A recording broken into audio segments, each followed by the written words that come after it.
एक व्यक्ति ने आज मुझसे एक बात कही और मुझे भी उसमें थोड़ा सा सोचना पड़ा कि बात तो मतलब बड़ी भाई गहरी कर दी है इसने। लोग भगवान शिव को जल चढ़ाते हैं जिनकी जटाओं में गंगा है, जिनकी जटाओं से गंगा की धारा निकलती है, जो दुनिया को जल दे रहे हैं, उनको लोग एक लोटा जल दे रहे हैं। तो मैंने कहा बात तो भाई गहरी है। तो फिर मैंने उनको कहा कि भाई साहब कुछ पॉइंटर हैं जिनके माध्यम से मैं आपको बताता हूँ।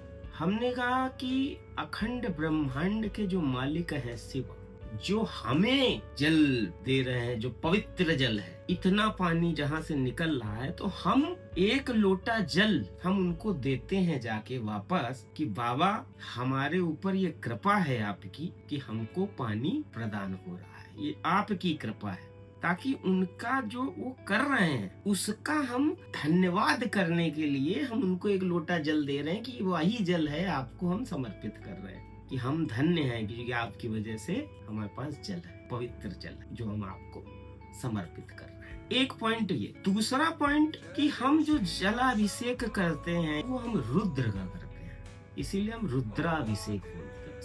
रौद्र रूप शांत रहे। अगर मैं साइंस के हिसाब से बताऊं तो इस पृथ्वी पे ही ज्वालामुखी फटने लग जाएंगे। दैट इज अ रौद्र रूप ऑफ शिव, क्योंकि हमारे शिवलिंग जो है वो पृथ्वी से कनेक्टेड है, इसलिए हम उस रुद्र का रुद्राभिषेक करते हैं। और तीसरा पॉइंट ये है कि वो एक लोटा जो जल है, उन्होंने तो हमको इतना अपार सब कुछ दिया, अखंड ब्रह्मांड के मालिक है वो, उन्होंने सब कुछ दिया, हमें जीवन दिया, सब कुछ दिया। भगवान किसी चीज के भूखे नहीं है, भगवान भाव के भूखे हैं। हम उनको पैसों से नहीं खरीद सकते, हम उनको किसी चीज से नहीं खरीद सकते। भगवान को हम भाव से पा सकते हैं, और उनको देखकर उनके भाव में, जिन्होंने पूरी गंगाधार दे रखी, पूरा जीवन दे रखा, पूरा सब कुछ, सब पूरा आपको दिया हुआ है, उनके लिए आपके आंसू जो है, आपके भाव जो है, उससे अगर आपका रुद्राभिषेक हो जाए तो वही वो एक लोटा जल है कि हमने तो समस्त ब्रह्मांड का पानी दे रखा है, लेकिन मेरे भक्त ने अपने भाव के